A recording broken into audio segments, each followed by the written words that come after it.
এই চাষা, আমি তোমাকে 25 টাকা ধার দিয়েছিলাম, তার সুদে আসলে 500 টাকা হয়েছে। মালিক, মালিক, অনেক কষ্ট করে 100 টাকা জোগাড় করেছি। এই চাষা, টাকা নেওয়ার সময় মনে ছিল না? এই চাষা, তুই যদি আমার টাকা না দিস, আমি আদালতের কাছে বিচার দেব। দে দে দে দে, বিচার দে দে দে দে। ও, আমি এখন কি করি?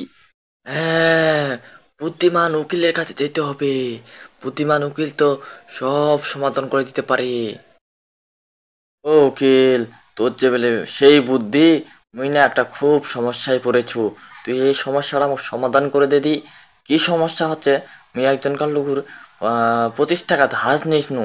এই 25 টাকা সুদে আসলে 500 টাকা হয়েছে। এই মালিক আর আমার টাকা আছে, মুই টাকা দিয়া পারুনি। আর আমার আদালতের কাছে বিচার দিছে, কিন্তু আমি 100 টাকা দিবা চাইস নু। কিন্তু আমি বলি 100 টাকা নিবে নি, 500 টাকাই নিবে। তো উকিল তোর দেবে খুব বুদ্ধি, মোক এই সমস্যাটাকে সমাধান করে দে দি। ও, এই ব্যাপার।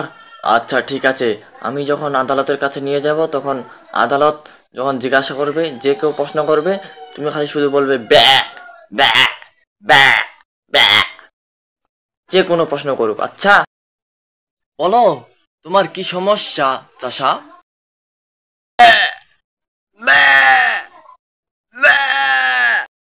সাহেব, এ তো পাগল, এ কি টাকা ধার নিতে পারে? আচ্ছা ঠিক আছে, ও যেহেতু পাগল, তাহলে আমরা তাকে ছেড়ে দিই। আমার ভুল হয়েছে, তোমার যে 100 টাকা আছে, সে 100 টাকাই আমাকে দাও।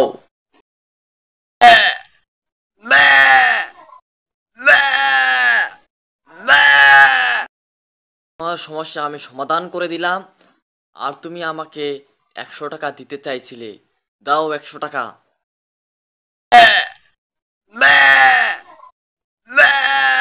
ভিডিওটি যদি ভালো লাগে, লাইক করো, কমেন্ট করো, শেয়ার করো অ্যান্ড সাবস্ক্রাইব করে দিও। কমেন্টে জানাও যে ভিডিওটি কেমন হলো, আর কীরকম ভিডিও চাচ্ছ তা কমেন্টেও আবার বলবা। আচ্ছা।